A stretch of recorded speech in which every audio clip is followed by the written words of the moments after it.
പ്രവചനങ്ങൾക്കെല്ലാം അതീതമായി കേരള ബ്ലാസ്റ്റേഴ്സ് അങ്ങനെ മെയ് 10 മുഹമ്മദിനെതിരെയുള്ള മത്സരത്തിന് മുമ്പ് തന്നെ റെലഗേഷൻ അവോയ്ഡ് ചെയ്തെന്ന് തന്നെ നമുക്ക് വേണമെങ്കിൽ ഇപ്പൊ പറയാം. ബിക്കോസ് ആഷ്ലി വെസ്റ്റ്വുഡിന് കീഴിൽ ഇതാ ഇപ്പൊ 4 മത്സരങ്ങളിൽ 2 ജയവും 1 ഡ്രോയും 1 തോൽവിയാണ് നമ്മുടെ റെക്കോർഡ്. നമ്മുടെ ടീം ഈ കോച്ചിന്റെ കീഴിൽ ഇപ്പോൾ 7 പോയിന്റുകൾ നേടി. ഇന്ന് ഈ സീസണിലെ ഹോമിലെ ആദ്യത്തെ ജയം, ആദ്യത്തെ ക്ലീൻ ഷീറ്റ്, ഒരു കംപ്ലീറ്റ് പെർഫോമൻസ്. തീർച്ചയായിട്ടും ഈ സീസണിൽ നമ്മൾ ഇതുവരെ കാണാത്ത ഒരു മെച്യൂരിറ്റിയും ഒരു കൺട്രോളും ഒരു ക്വാളിറ്റിയും എല്ലാം നമ്മുടെ ടീമിൽ നിന്ന് നമ്മൾ ഇന്ന് കണ്ടു എന്നുള്ളത് തന്നെയാണ്. ആൻഡ് ഈ ഒരു ജയത്തിൽ എനിക്ക് ഏറ്റവും കൂടുതൽ സന്തോഷം നൽകുന്ന കാര്യം എന്താണെന്ന് വെച്ചാൽ ഇന്ന് ഗോൾ അടിച്ച 2 പ്ലെയേഴ്സുമാണ് ഈ സീസണിൽ ഒരു ഗോൾ ഏറ്റവും അർഹിച്ചിട്ടുള്ളത്. അത് ഞാൻ പെർഫോമൻസുകളുടെ ബേസ് ചെയ്തല്ല പറയുന്നത്, ഈ ക്ലബിന് ആ പ്ലെയേഴ്സ് എത്രത്തോളം വാല്യുബിൾ ആണെന്നുള്ള ആ ഒരു ഫാക്ടർ വെച്ചിട്ടാണ് പറയുന്നത്. നിഹാൽ നമുക്കറിയാം പഞ്ചാബിൽ ഒരു ലോണിന് പോയി അവിടെ ഇംപ്രസ് ചെയ്ത് തിരിച്ച് നമ്മുടെ ക്ലബിലേക്ക് വന്നതാണ്. ഈ സീസണിൽ ഒരുപാട് എക്സ്പെക്ടേഷൻസ്, കഴിഞ്ഞ സീസണിൽ നമ്മൾ എന്തോരം നിഹാലിൽ നിന്ന് പെർഫോമൻസ് കണ്ടിരുന്നോ അതൊക്കെ ഇവിടെ സംഭവിക്കണേ എന്ന് എല്ലാവരും പ്രാർത്ഥിച്ച് ആറ്റുനോറ്റി നിഹാൽ തിരിച്ചു വന്നതാണ്. പക്ഷേ ഈ സീസണിൽ ഇതുവരെയും ഒരു മേജർ ഇമ്പാക്റ്റ് ആക്കാൻ കഴിഞ്ഞിരുന്നില്ല. പല അവസരങ്ങളിലും നിരാശയായിരുന്നു നിഹാലിന്. വിപിനും അതുപോലെ തന്നെ. നമ്മുടെ ടീമിൽ സഹൽ പോയതിനു ശേഷം നമ്മുടെ മിഡ്ഫീൽഡിലേക്ക് ഒരു ക്വാളിറ്റി പ്ലെയർ ആയിട്ട് വന്നു. അക്കാഡമി പ്രോഡക്റ്റ് ആണ്. ഈ മിഡ്ഫീൽഡിനെ ഇനി വരുന്ന വർഷങ്ങളിലെല്ലാം സഹൽ ചെയ്തിരുന്ന ആ ഒരു ജോലി അതിലും ഭംഗിയായിട്ട് ചെയ്യണേ എന്നൊക്കെ നമ്മൾ പ്രാർത്ഥിച്ച് നമുക്ക് ഒരുപാട് മൊമെന്റ്സ് നൽകിയിട്ടുള്ളൊരു പ്ലെയറാണ്. ഈ സീസണിൽ നമ്മൾ പറഞ്ഞിട്ടുള്ള പോലെ തന്നെ ഒരു വേറെ റോളിലൊക്കെ ട്രൈ ചെയ്ത് അങ്ങോട്ട് തിളങ്ങാനായിരുന്നില്ല. എന്നാൽ ഇന്ന് അവർ രണ്ടുപേരും നമുക്ക് വേണ്ടി ക്രൂഷ്യൽ ഗോളുകൾ അടിച്ച് നമ്മുടെ ഹോമിലെ ആദ്യത്തെ ജയം ഒരു മലയാളി പവറിൽ നമ്മൾ നേടിയിരിക്കുകയാണ്. ഈ ഒരു റിസൾട്ടിലും പെർഫോമൻസിലും ഞാൻ കംപ്ലീറ്റ്ലി ഹാപ്പിയാണ്. പക്ഷേ എന്നാലും നമ്മൾ ഈ സന്തോഷത്തിന്റെ ഇടയിലെല്ലാം മറന്നു പോകാൻ പാടില്ലാത്ത കാര്യങ്ങൾ എന്താണെന്ന് നിങ്ങൾക്ക് എല്ലാവർക്കും അറിയാമെന്ന് ഞാൻ പ്രതീക്ഷിക്കുന്നു. എന്തുകൊണ്ട് നമ്മൾ ഇപ്പോഴും ആ ഒരു ഫൈറ്റ് കണ്ടിന്യൂ ചെയ്യണം എന്ന് ഞാൻ ഡീറ്റെയിൽ ആയിട്ട് പറയാം. അതിനു മുമ്പ് വേറെ 4 കാര്യങ്ങളും കൂടെ എനിക്ക് നിങ്ങളോട് ഷെയർ ചെയ്യാനുണ്ട്. വൈകാതെ വീഡിയോയിലേക്ക് കിടക്കാം. കഴിഞ്ഞ 3 വീഡിയോ ആയിട്ട് ഞാൻ ആദ്യം സംസാരിക്കുന്നത് ആഷ്ലി വെസ്റ്റ്വുഡിനെ കുറിച്ചാണ്. ഈ ടീമിനെ കൊണ്ട് ഒന്നും സാധിക്കില്ലെന്ന് ഞാൻ വരെ ഉറച്ചു വിശ്വസിച്ചിരുന്നു. പക്ഷെ എന്നാൽ ഇങ്ങേര് ഇവിടെ വന്ന് ഒരു റെവല്യൂഷൻ തന്നെ സൃഷ്ടിച്ചിരിക്കുകയാണ്. ഞാനിതിരെ ഓവറായിട്ട് ഹൈപ്പ് ചെയ്യുന്നതല്ല. പക്ഷേ ഏതാനും ആഴ്ചകൾ മുമ്പ് നമ്മൾ പഞ്ചാബിനെതിരെ ഒരു ഹോം മത്സരം കളിച്ചത് നിങ്ങൾക്ക് എല്ലാവർക്കും ഓർമ്മയുണ്ടെന്ന് ഞാൻ വിചാരിക്കുന്നു. ആ ഒരു മത്സരത്തിൽ നമ്മുടെ പ്ലെയേഴ്സ് കാണിച്ച ഫൈറ്റും ഈ ഒരു മത്സരത്തിൽ ഇന്ന് അവർ കാണിച്ച ഫൈറ്റും തമ്മിലുള്ള വ്യത്യാസം, അത് ശരിക്കും ഈ കോച്ച് നമ്മുടെ ടീമിലേക്ക് കൊണ്ടുവന്നിട്ടുള്ള കോൺഫിഡൻസ് ആണെന്നുള്ളതിൽ ഒരു സംശയവും ഇല്ല. ഈ സീസണിന്റെ ഒരു പശ്ചാത്തലത്തിൽ ഇതിലും വലിയ പ്രതികൂല സാഹചര്യങ്ങൾ കേരള ബ്ലാസ്റ്റേഴ്സിൽ വരാനില്ല. മാനേജ്മെന്റിന്റെ തീരുമാനങ്ങൾ എങ്ങനെയായിരുന്നു എന്ന് നമുക്കറിയാം, അതിനോടുള്ള നമ്മുടെ റിയാക്ഷൻ എങ്ങനെയായിരുന്നു എന്ന് നമുക്കറിയാം. എന്നിട്ടും ഇയാൾ വന്ന് അയാളുടെ ജോലി വളരെ ഭംഗിയായിട്ട് ചെയ്ത് ഒരു കംപ്ലൈന്റ് പോലും പറയാതെ അയാൾ വളരെ ഈസി ആയിട്ട് ഈ ടീമിനെ കൊണ്ട് വേണ്ട റിസൾട്ട് നേടിയെടുത്തിരിക്കുകയാണ്. കഴിഞ്ഞ വീഡിയോയിൽ ഞാൻ പറഞ്ഞിരുന്നു ഇനി അങ്ങോട്ട് 5 ഹോം മത്സരങ്ങളാണ് നമുക്കെന്ന്. തീർച്ചയായിട്ടും ആ ഒരു റണ്ണിൽ ജംഷഡ്പൂരിനെതിരെയുള്ള ഈ മത്സരമാണ് ആക്ച്വലി എനിക്ക് വളരെ ഡിഫിക്കൽട്ട് ആയിരിക്കും എന്ന് ഫീൽ ചെയ്തിരുന്നത്. ഗോയനെ നമ്മൾ ലാസ്റ്റ് ഡേ ഓഫ് ദ സീസണിൽ ഫേസ് ചെയ്യുന്നുണ്ട്. പക്ഷെ അപ്പോഴത്തേക്കും ഏകദേശം നമ്മുടെ സീസണിന്റെ വിധി ഓൾറെഡി എഴുതിയിട്ടുണ്ടാവും. അപ്പൊ ആ ഒരു മത്സരത്തിന് മേ ബി അത്ര ഒരു പ്രഷർ നമുക്ക് ഉണ്ടാവില്ല. പക്ഷേ ഇങ്ങനെ ഒരു മത്സരം ജംഷഡ്പൂരിനെതിരെ നമ്മൾ കഴിഞ്ഞ മാച്ചിൽ അവസാനം ഒരു ഈക്വലൈസർ കൺസീഡ് ചെയ്ത് ഏതാനും ദിവസങ്ങൾക്ക് ശേഷമാണ് ഈ മത്സരം വരുന്നത്. അപ്പോൾ ഒരു റിയാക്ഷൻ ഈ മത്സരത്തിൽ കൊണ്ടുവരിക എന്നുള്ളത് ഇമ്പോർട്ടൻ്റ് ആണ്. ഒരു കൺവിൻസിങ് റിസൾട്ട് പ്രൊഡ്യൂസ് ചെയ്യുക എന്നുള്ളത് ഇമ്പോർട്ടൻ്റ് ആണ്. ആൻഡ് അത് ആഷ്ലി വെസ്റ്റ്വുഡും പുള്ളിയുടെ കോച്ചിങ് ടീമും ഇന്ന് സ്വന്തമാക്കി എന്നുള്ളതാണ്. വെസ്റ്റ്വുഡിന്റെ കീഴിൽ നമ്മൾ പിച്ചിൽ ബേസിക്സ് ഒക്കെ കറക്റ്റ് ആയിട്ട് ചെയ്യുന്നുണ്ട്. വളരെ ഡയറക്റ്റ് ആണ്. എങ്ങനെ കളിക്കണോ എന്നുള്ള ഒരു ബോധം എല്ലാ പ്ലെയേഴ്സിലും ഉള്ള പോലെ എനിക്ക് ഫീൽ ചെയ്യുന്നുണ്ട്. ആൻഡ് ഇത് നമ്മൾ പുള്ളിയെക്കുറിച്ച് പഴയ വീഡിയോകളിൽ ഒരുപാട് പറഞ്ഞിട്ടുള്ളതാണ്. പുള്ളിയുടെ ഒരു മാനേജീരിയൽ ക്വാളിറ്റി, അതുപോലെ തന്നെ ഓരോ കളിക്കാരനിൽ നിന്നും അവന്റെ ബെസ്റ്റ് ടീമിന് വേണ്ടി എങ്ങനെ പുറത്തെടുക്കാനാവും എന്നുള്ളൊരു ഫോർമുല ഇയാൾ പല ക്ലബ്ബുകളിലും യൂസ് ചെയ്തിട്ടുണ്ട്. അതുകൊണ്ട് തന്നെ അതെല്ലാം ഇപ്പൊ നമുക്ക് വലിയ ഗുണം ചെയ്തിരിക്കുകയാണ്. കഴിഞ്ഞ മത്സരത്തിൽ നമ്മൾ അവസാനം ആ ഗോൾ കൺസീഡ് ചെയ്തല്ലോ. ഈ ഒരു മാച്ചിൽ നിങ്ങൾ ശ്രദ്ധിച്ചു നോക്കിയേ, ആ ഒരു 2ാമത്തെ ഗോൾ അടിച്ചു കഴിഞ്ഞ് കളിയുടെ അവസാന നിമിഷമായപ്പോൾ എല്ലാ പ്ലെയേഴ്സും ഒരു മെച്യൂരിറ്റിയോടെയാണ് കളിച്ചത്. പൊതുവേ നമ്മൾ ബ്ലാസ്റ്റേഴ്സിൽ നിന്ന് കാണുന്ന ആ ഒരു കെയർലെസ്നെസ്സോ ആ ഒരു അലസതയോ ഒന്നും നമ്മൾ ഇവിടെ കണ്ടിരുന്നില്ല.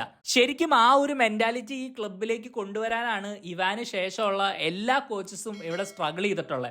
വെസ്റ്റ്വുഡ് പക്ഷേ വളരെ ക്ലിയർ ആയിട്ട് ഓരോ മത്സരം കഴിയുന്തോറും പതുക്കെ നമ്മൾ ആ രീതിയിൽ നല്ലോണം ഇമ്പ്രൂവ് ചെയ്തിട്ടുണ്ട്. അനാവശ്യമായിട്ട് നമ്മൾ ബോൾ വിട്ടുകൊടുക്കുന്നില്ല, നല്ല ഇന്റൻഷനോടുകൂടി പാസ് ചെയ്യുന്നു. എന്തെങ്കിലും ഒരു ഓപ്പണിംഗ് വന്നില്ലെങ്കിൽ ഫ്രസ്ട്രേറ്റഡ് ആയിട്ട് എന്തെങ്കിലും ചെയ്യാതെ ബോൾ റിട്ടേൺ ചെയ്ത് പേഷ്യന്റ് ആയിട്ട് ഓപ്പണിങ്ങിന് വേണ്ടി കാത്തിരിക്കുന്നു. ഇതെല്ലാം തീർച്ചയായിട്ടും ആ കോച്ച് കൊണ്ടുവന്നിരുന്ന ഇമ്പാക്റ്റ് ആണ്. കാരണം ഏതാനും ആഴ്ചകൾക്ക് മുമ്പ് നമുക്കറിയാം നമ്മുടെ ടീം എങ്ങനെയാണ് കളിച്ചുകൊണ്ടിരുന്നതെന്ന്.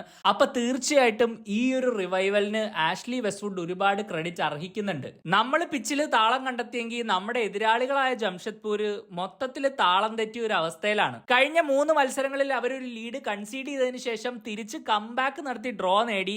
ഇന്ന് അവർ നമ്മളെ തോപ്പിച്ചിരുന്നെങ്കിൽ മേ ബി അവർക്ക് 2ാം സ്ഥാനം വരെ ഉയരായിരുന്നു. പക്ഷേ അതൊന്നും സംഭവിച്ചില്ല. ഒരു വളരെ ഡിസപ്പോയിന്റിംഗ് ആയിട്ടുള്ള തോൽവി. ഫസ്റ്റ് ഹാഫിൽ സനാന്റെ ആ ഒരു അറ്റംപ്റ്റ് കയറിയിരുന്നെങ്കിൽ, അല്ലെങ്കിൽ സിർക്കോവിച്ചിന്റെ ആ ഹെഡർ കയറിയിരുന്നെങ്കിൽ ചിലപ്പോൾ ഈ കളിയിലേക്ക് അവർക്കൊരു കംബാക്ക് നടത്താനാവുമായിരുന്നു. പക്ഷേ ഫുട്ബോൾ എപ്പോഴും ഒരു ക്രൂവൽ ഗെയിമാണ്, നമുക്ക് എല്ലാവർക്കും അറിയാം. ഈവൻ നമ്മുടെ ടീമിനെ പോലും മുൻപ് പല സീസണുകളിലും പല മത്സരങ്ങളിലും എത്രത്തോളം ഭാഗ്യം തുണയ്ക്കാതിരുന്നിട്ടുണ്ടെന്ന് നമുക്കറിയാം. അപ്പൊ പിന്നെ ഈ റിസൾട്ട് മാത്രമേ മാറ്റർ ചെയ്യുന്നുള്ളൂ. അതുകൊണ്ട് തന്നെ ദ റിയാലിറ്റി ഇസ് ദാറ്റ് ഇന്ന് ടേബിളിൽ ഒരു സിഗ്നിഫിക്കന്റ് നേട്ടം അവർക്ക് നഷ്ടമായി എന്നുള്ളതാണ്. സീസൺ തുടങ്ങിയപ്പോൾ ഞാൻ തന്നെ പല വീഡിയോസിലും പറഞ്ഞിട്ടുണ്ട്, ജംഷഡ്പൂരിന് വേണമെങ്കിൽ ഈ സീസൺ ഒരു ഡാർക്ക് ഹോഴ്സ് ആവാം. അവരങ്ങനെ തന്നെയാണ് ഈ ഒരു സീസൺ തുടങ്ങിയതും. ആ ടേബിളിന്റെ ടോപ്പിൽ മോഹൻ ബഗാനെ പുഷ് ചെയ്തുകൊണ്ടിരുന്ന ജംഷഡ്പൂർ ഇപ്പോൾ ഇതാ ഒരു ഡയറക്ഷനും ഇല്ലാതെ നേരെ താഴത്തേക്ക് പോയിക്കൊണ്ടിരിക്കുകയാണ്. ഓബ്വിയസ്ലി ഇന്ന് ഓവൻ കോയിലിനെ അവർ ആ ടച്ച് ലൈനിൽ മിസ് ചെയ്തു എന്നുള്ളത് ഒരു വലിയ ഫാക്ടറാണ്. പുള്ളിക്ക് ആ സസ്പെൻഷൻ ഇല്ലായിരുന്നെങ്കിൽ പുള്ളി എന്തെങ്കിലുമൊക്കെ മോട്ടിവേഷൻ ആ പ്ലെയേഴ്സിലേക്ക് കൊണ്ടുവന്നേനെ. നമ്മൾ ഒരുപാട് പ്രാവശ്യം ഈ ലീഗിൽ ഓവൻ കോയിലിന്റെ മാൻ മാനേജ്മെന്റ് ക്വാളിറ്റി കണ്ടിട്ടുള്ളതാണ്. ആൻഡ് ആ ഒരു VIP ഏരിയയിൽ പുള്ളി നിസ്സഹായനായിട്ട് ഇരിക്കുന്ന കണ്ടപ്പോൾ എനിക്ക് ചെറിയൊരു സങ്കടം തോന്നി. പിന്നെ നമുക്കെതിരെയാണല്ലോ ഇതൊക്കെ സംഭവിക്കുന്നതെന്ന് ആലോചിച്ചപ്പോൾ ഒരു ആശ്വാസം കിട്ടി. കാരണം നമ്മുടെ അത്രയും സങ്കടപ്പെട്ട വേറൊരു ആരാധകരും ഈ സീസണിലില്ല. എന്തായാലും ഇപ്പൊ 15 പോയിന്റുമായിട്ട് 5ാം സ്ഥാനത്ത് നിൽക്കുന്ന ജംഷഡ്പൂരിന് ഇനി തുടർച്ചയായ 4 ഹോം മത്സരങ്ങളാണ്. അതിലവർ ചെന്നൈയിൻ, ഗോവ, ബംഗളൂരു, ഒഡീഷ എന്നീ ടീമുകളെ നേരിടും. ഈ ഒരു മത്സരങ്ങളിൽ അവരുടെ ഹോം ഗ്രൗണ്ടിൽ അവർക്ക് നല്ല റിസൾട്ടുകൾ പ്രൊഡ്യൂസ് ചെയ്യാനായാൽ ഒരു പക്ഷേ അവർ സീസൺ തുടങ്ങിയ ആ ഒരു 2nd or 3rd പൊസിഷനിലോ ഫിനിഷ് ചെയ്യാം. പക്ഷേ ഇതുപോലൊരു ചെറിയ ചുരുക്കിയ ലീഗിൽ ടൈമിങ്ങുകൾ ഭയങ്കര ഇമ്പോർട്ടൻ്റ് ആണ്. അതുകൊണ്ട് തന്നെ നിങ്ങളുടെ ടീം എപ്പോൾ പീക്ക് ചെയ്യുന്നു എന്നുള്ളത് വളരെ സിഗ്നിഫിക്കൻ്റ് ആയിട്ടുള്ളൊരു പോയിന്റാണ്. ജംഷഡ്പൂരിനെ സംബന്ധിച്ചിടത്തോളം ഇപ്പം കഴിഞ്ഞ 4 മത്സരങ്ങളിൽ 3 ഡ്രോയും 1 തോൽവിയും ആ ഒരു ഡൗൺവേർഡ് സ്പൈറൽ അവരെ മെന്റലി എഫക്റ്റ് ചെയ്യുകയാണെങ്കിൽ തീർച്ചയായിട്ടും ഒരു പക്ഷേ അവർ ഈ 5ാം സ്ഥാനത്തിൽ നിന്നും താഴെ പോകാനുള്ള സാധ്യതകളുണ്ട്. അടുത്തത് എനിക്ക് സംസാരിക്കാനുള്ളത് കെവിൻ യോക്കിനെ കുറിച്ചാണ്. കഴിഞ്ഞ കുറച്ച് വീഡിയോകളായിട്ട് ഒരുപാട് പേര് വന്ന് കമന്റ് ചെയ്യുന്നുണ്ട് കെവിൻ യോക്കിനെ ലൈനപ്പിൽ നിന്ന് മാറ്റണം, അല്ലെങ്കിൽ നോവ സദോവിയെ പോലെ ഒരു പ്ലെയറാണ് അവിടെ വേണ്ടത് എന്നൊക്കെ. ശരിക്കും നമ്മളിവിടെ റിയാലിറ്റിയിലേക്ക് വരണം. ആ ഒരു കമന്റുകളിലും ഞാൻ റിപ്ലൈ ചെയ്തിട്ടുണ്ടായിരുന്നു. സാലറി പോലും കിട്ടാണ്ട് കളിക്കുന്ന കെവിൻ യോക്ക് അയാൾ അവിടെ 90 മിനിറ്റ് ഓടുന്നുണ്ടെന്നുള്ളത് തന്നെ ഒരു വലിയ കാര്യമാണ്. ഈ സീസണിന്റെ തുടക്കം മുതൽ ഉടനീളം ഈ ടീമിൽ കൺസിസ്റ്റന്റ് ആയിട്ട് ഏറ്റവും കൂടുതൽ കളിച്ചിരിക്കുന്ന ഒരു player may be Kevin York ആയിരിക്കും. ഡെഫിനറ്റ്ലി ഫോറിൻ താരങ്ങളിൽ കെവിൻ യോക്ക് ആണ്. അതൊരു പക്ഷേ അയാൾ ട്രെയിനിങ്ങിൽ എന്തെങ്കിലും പ്രൊഡ്യൂസ് ചെയ്യുന്നതുകൊണ്ടായിരിക്കാം, ഒരു കംപ്ലീറ്റ് പ്രൊഫഷണൽ ആയിരിക്കാം, ടീമിന് വേണ്ടി നല്ലോണം വർക്ക് ചെയ്യുന്നതുകൊണ്ടായിരിക്കാം. ഈ കാരണങ്ങളൊക്കെ ഉണ്ടാവും. എനിക്കറിയാം എൻ പ്രോഡക്റ്റിൽ ഒരുപാട് വിഷയങ്ങളുണ്ട്. അവസാനം വരുന്ന ക്രോസുകളും അവസാനം നൽകുന്ന പാസുകളും അല്ലെങ്കിൽ ബോക്സിലേക്ക് അറ്റംപ്റ്റ് ചെയ്യുന്ന റണ്ണുകളും ഒക്കെ പല സമയങ്ങളിലും നമ്മളെ നിരാശപ്പെടുത്തിയിട്ടുണ്ട്. പക്ഷേ ഒരിക്കലും കെവിൻ യോക്ക് ഒരു മത്സരത്തിലും ഒരു എഫേർട്ട് ഇടുന്നില്ല എന്ന് നമുക്ക് ഫീൽ ചെയ്തിട്ടില്ലെന്നാണ് എനിക്ക് തോന്നുന്നത്. കഴിഞ്ഞ സീസൺ നമ്മുടെ ലെഫ്റ്റ് വിങ്ങിൽ നോവ സദോവ് ഉണ്ടായിരുന്നെന്ന് വെച്ച് ഈ സീസണിലെ അവസ്ഥ വെച്ച് അവിടെ അത്രയും ക്വാളിറ്റി ഉള്ള ഒരു പ്ലെയർ ഉണ്ടാവണമെന്നൊരു ഉറപ്പുമില്ലല്ലോ. ഇന്ന് ആക്ച്വലി കെവിൻ യോക്ക് ആ ഒരു 100% കൊടുത്ത പോലെ എനിക്ക് ഫീൽ ചെയ്തു. ഓബ്വിയസ്ലി ഇന്നും പുള്ളി ആ ബോക്സിലേക്ക് കയറാൻ ശ്രമിച്ചു, അവിടെ പല പാസുകളും കളിക്കാൻ ശ്രമിച്ചു, എന്നിട്ടും പല പാസുകളും ഫെയിൽ ആവുന്ന ഒരു സിറ്റുവേഷൻ ഉണ്ടായിരുന്നു. അത് ടിപ്പിക്കൽ കെവിൻ യോക്ക് സംഭവമാണ്. പക്ഷെ എന്നിരുന്നാലും നമ്മുടെ ആ ആദ്യ ഗോളിനുള്ള ബെനറീഫിന് നൽകിയ ആ ഒരു പാസ് അത് കെവിൻ്റെ കീഴിലായിരുന്നു. അതുപോലെ തന്നെ എനിക്ക് തോന്നുന്നു 20ാമത്തെ മിനിറ്റിൽ എന്തോ നമ്മുടെ ഇന്ന് ബോൾ നഷ്ടമായി പെട്ടെന്ന് ജംഷഡ്പൂർ കൗണ്ടർ ചെയ്യാൻ ശ്രമിച്ചപ്പോൾ കെവിൻ യോക്ക് തിരിച്ചു വന്ന ആ ബോള് പുള്ളി തന്നെ ഇനീഷ്യേറ്റ് ചെയ്ത അറ്റാക്കാണ്, അതിൽ നിന്ന് തിരിച്ചോടി വന്ന ആ ബോൾ കളക്ട് ചെയ്യുന്ന, തിരിച്ച് ആ ഒരു പൊസിഷൻ വിൻ ചെയ്യുന്ന ഒരു സിറ്റുവേഷൻ ഉണ്ടായിരുന്നു. അപ്പോൾ തീർച്ചയായിട്ടും ഈ ക്ലബിന് വേണ്ടി ഒരു 100% പുള്ളി കൊടുക്കാൻ ശ്രമിക്കുന്നുണ്ട്. പിന്നെ ആ ഒരു ക്വാളിറ്റിയുടെ കേസ് നമുക്കറിയാം, അതൊരു പ്ലെയറിൻ്റെ ലെവൽ അനുസരിച്ചുള്ള സാധനമേ പലപ്പോഴും വരുള്ളൂ. ആഷ്ലി വെസ്റ്റ്വുഡിനെ സംബന്ധിച്ചിടത്തോളം ഈ പ്ലെയർ ഭയങ്കര ക്രൂഷ്യലാണ്. കാരണം വെസ്റ്റ്വുഡ് എപ്പോഴും ചിന്തിക്കുന്നത് എനിക്ക് വേണ്ടി ആര് എത്രത്തോളം 100% പിച്ചിൽ നൽകും, എനിക്കത് മാത്രമേ ആവശ്യമുള്ളൂ. ലൈക്ക് എനിക്ക് എഫേർട്ടുള്ള പ്ലെയർ ഉണ്ടോ അവനെ കൊണ്ട് എങ്ങനെ കളിപ്പിക്കണം, അവനെ കൊണ്ട് എന്ത് ജോലി ചെയ്യിപ്പിക്കണമെന്ന് എനിക്കറിയാം. അതാണ് വെസ്റ്റ്വുഡിൻ്റെ ഒരു മെയിൻ അപ്രോച്ച്. ഞാൻ വെസ്റ്റ്വുഡിനെ കുറിച്ച് ഈ ക്ലബിലേക്ക് വന്നപ്പോൾ ചെയ്ത വീഡിയോയിൽ വളരെ ക്ലിയർ ആയിട്ട് പറഞ്ഞിരുന്നു. അന്ന് വെസ്റ്റ്വുഡ് BFCയിൽ ആ റെവല്യൂഷൻ ഫോം ചെയ്തപ്പോൾ ഒരുപാട് സ്ഥലങ്ങളിൽ നിന്ന് ആർക്കും വേണ്ടാത്ത പല പ്ലെയേഴ്സിനെയും വെച്ചാണ് പുള്ളിയുടെ ഇന്ത്യൻ കോർ ബിൽഡ് ചെയ്തത്. അന്ന് ശരിക്കും മോഹൻ ബഗാനെതിരെയാണ് അവർ ആ ലീഗിൽ കോമ്പീറ്റ് ചെയ്തുകൊണ്ടിരുന്നത്. ആ സമയത്ത് വെസ്റ്റ്വുഡ് തെളിയിച്ചതാണ് ഒരുപക്ഷെ ആർക്കും വേണ്ടാത്ത, എല്ലാവരും ഡിസ്കാർഡ് ചെയ്ത, അല്ലെങ്കിൽ ആർക്കും വലിയ വിലയൊന്നും കൽപ്പിക്കാത്ത പ്ലെയേഴ്സിനെ കൊണ്ട് പുള്ളിക്കൊരു ഇമ്പാക്റ്റ് ഉണ്ടാക്കാനാവുമെന്ന്. എന്ന് വെച്ച് ഞാൻ പറയുന്നത് അടുത്ത സീസണും ഇതുപോലെ എവിടെയും കളിക്കാത്ത, സാലറി കൊടുക്കാണ്ട് കളിക്കാരെ കൊണ്ടുവരണമെന്നല്ല. ചില ആൾക്കാർ ഇത് അങ്ങനെയും റീഡ് ചെയ്യാനുള്ള സാധ്യത ഉണ്ട്. അതുകൊണ്ടാണ് ക്ലിയർ ആയിട്ട് പറയുന്നത്, മനസ്സിലായോ? പുള്ളിക്ക് നല്ല പ്രോജക്റ്റ് ബിൽഡ് ചെയ്യാനുള്ള അവസരം കൊടുക്കുക. അതാണ് എൻ്റെ പോയിന്റ്. ഇത്രയും മാത്രമാണ്. ഇപ്പോൾ നിലവിലുള്ള ടൂൾസ് വെച്ച് പുള്ളി നല്ലൊരു സിസ്റ്റം ബിൽഡ് ചെയ്യുന്നുണ്ട്. ആൻഡ് ആ ഒരു സിസ്റ്റത്തിൽ കെവിൻ യോക്ക് ഗോളും അസിസ്റ്റും പ്രൊഡ്യൂസ് ചെയ്തില്ലെങ്കിലും ടീമിന് വേണ്ടി ഒരുപാട് വർക്ക് ചെയ്യുന്നുണ്ട്. എൻ്റെ വീഡിയോസ് പണ്ട് തൊട്ട് കാണുന്ന ആൾക്കാരാണെങ്കിൽ നിങ്ങൾക്കറിയാം, ഞാൻ പലപ്പോഴും എടുത്തു പറഞ്ഞിട്ടുള്ളൊരു കാര്യമാണ് ഒരു പ്ലെയറിനെ ഗോളും അസിസ്റ്റും കൊണ്ട് മാത്രം ജഡ്ജ് ചെയ്യരുതെന്ന്. അതൊരു ഡീസൻറ്റ് മെട്രിക് തന്നെയാണ്. പക്ഷേ വേറെ കുറേ ഫാക്ടേഴ്സ് ഉണ്ട്. എങ്ങനെ ഒരു പ്ലെയർ ആ ഒരു സിസ്റ്റത്തിൽ കളിക്കുന്നു, എന്ത് ഡ്യൂട്ടിയാണ് അയാൾ ആ ടീമിന് വേണ്ടി ഏറ്റെടുക്കുന്നത്, അങ്ങനെ നമ്മൾ അറിയാത്ത, സർഫസ് ലെവലിൽ കാണാത്ത ഒരുപാട് കാര്യങ്ങളുണ്ട്. മേ ബി അങ്ങനെ എന്തെങ്കിലും യോക്ക് ട്രെയിനിങ്ങിൽ പ്രൊഡ്യൂസ് ചെയ്യുന്നുണ്ടാവും. അതുകൊണ്ടായിരിക്കാം അയാൾ കളിക്കുന്നത്. അയാൾ ഈ സീസൺ കഴിഞ്ഞ് എന്തായാലും ഈ ക്ലബ്ബിൽ ഉണ്ടാവാൻ പോകുന്നില്ല, അത് 100% ഉറപ്പാണ്. നമ്മൾ പുതിയ ആൾക്കാരെ കൊണ്ടുവരും, ലീഗിന് നന്നാവുകയാണെങ്കിൽ പുതിയ പ്ലെയേഴ്സ് വരിക തന്നെ ചെയ്യും. പക്ഷേ ഇനിയുള്ള മത്സരങ്ങളിൽ അയാൾ ആ ലൈനപ്പിലുള്ളപ്പോൾ അറ്റ്ലീസ്റ്റ് അയാൾ ഒരു ഗോളെങ്കിലും അടിക്കണമെന്നുള്ളൊരു ആഗ്രഹം എനിക്കുണ്ട്.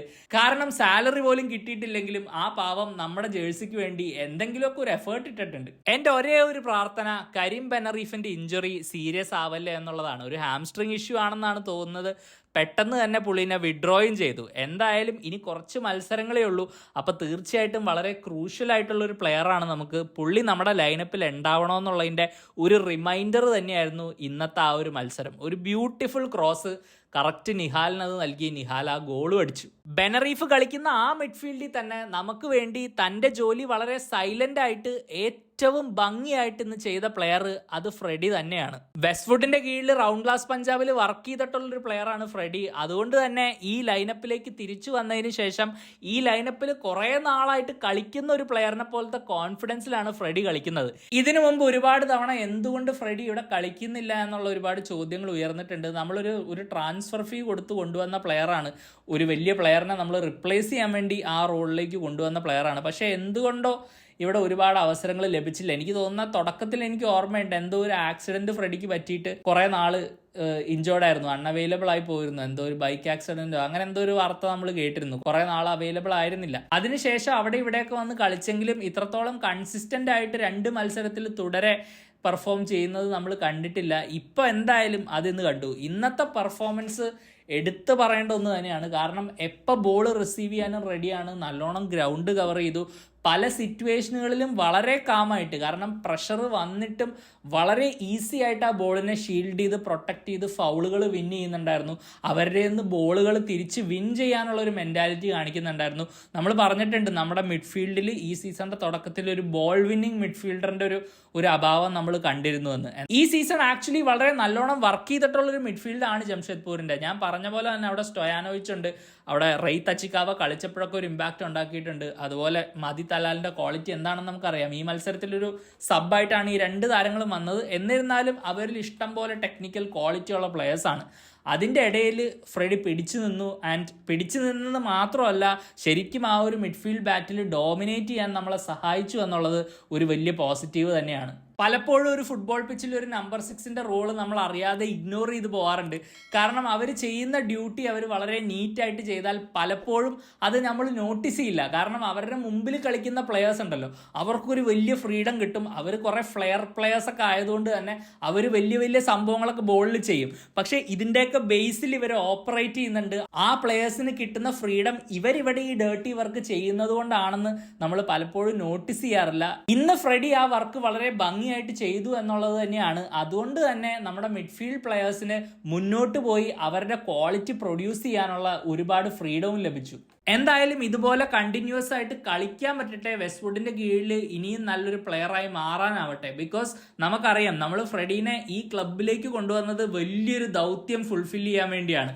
ഒരാൾ പോയതിൻ്റെ ആ ഒരു ഗ്യാപ്പിലേക്കാണ് ഫ്രെഡി വന്നത്. ആ ഒരു ഷൂസ് ഫില്ല് ചെയ്യണമെങ്കിൽ ഇതുപോലെ ഒരുപാട് പെർഫോമൻസുകൾ ഫ്രെഡിയുടെ നിന്ന് വരണം.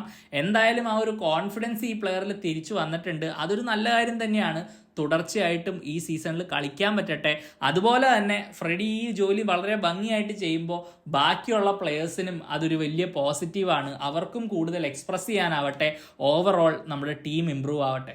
ഇനി നമുക്ക് അവസാനത്തെയും ഏറ്റവും ഇമ്പോർട്ടൻറ്റും ആയിട്ടുള്ള പോയിന്റിലേക്ക് വരാം. ഈ കുറച്ച് റിസൾട്ടുകൾ വരുമ്പോൾ ഇനി ഓബ്വിയസ്ലി കുറേ ചോദ്യങ്ങൾ ഇവിടെ ഉയരും. എന്തുകൊണ്ട് പ്രൊട്ടസ്റ്റ് ചെയ്യുന്നു, എന്തുകൊണ്ട് കാര്യങ്ങൾ ചെയ്യുന്നു, എന്തുകൊണ്ട് ചോദ്യങ്ങൾ ചോദിക്കുന്നു, എന്തുകൊണ്ട് മാനേജ്മെന്റ് ഇത്രയും നല്ല അപ്പോയിന്റ്മെന്റുകൾ നടത്തിയിട്ടും ഇത്രയും നല്ല സൈനിങ്ങുകൾ ചെയ്തിട്ടും എന്തുകൊണ്ട് ഇപ്പോഴും നിങ്ങൾ മാനേജ്മെന്റിനെ ക്വസ്റ്റ്യൻ ചെയ്യുന്നു എന്നൊക്കെ.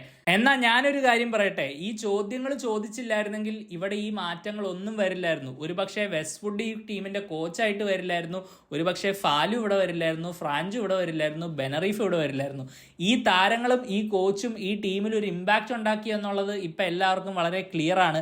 അത് എന്തുകൊണ്ട് ഇവിടെ സംഭവിച്ചു, എന്തുകൊണ്ട് മാനേജ്മെന്റ് പൈസ ഇല്ല അല്ലെങ്കിൽ 0 സാലറിയിൽ പ്ലെയേഴ്സിനെ കൊണ്ടുവന്ന് വെറും സർവൈവൽ മാത്രമാണ് ഈ സീസൺ എന്ന് പറഞ്ഞ മാനേജ്മെന്റ് എന്തുകൊണ്ട് മിഡ് സീസണിൽ ഇങ്ങനത്തെ റിക്രൂട്ട്മെന്റ് നടത്തി, ഇങ്ങനത്തെ ഇൻവെസ്റ്റ്മെന്റ് നടത്തി എന്നുള്ളതിന് ഒരേ ഒരു ഉത്തരേ ഉള്ളൂ. നമ്മുടെ ഫാൻസ് എല്ലാവരും ഇതിൽ ഒരുമിച്ച് നിന്നു എന്നുള്ളതാണ്. ഫാൻ ഗ്രൂപ്പുകളായിക്കോട്ടെ, ഫാബ് ആയിക്കോട്ടെ, ഫാൻസ് ഓൺലൈനിലായിക്കോട്ടെ, എല്ലാവരും ഇതിനെ ചോദ്യം ചെയ്യാൻ തുടങ്ങി.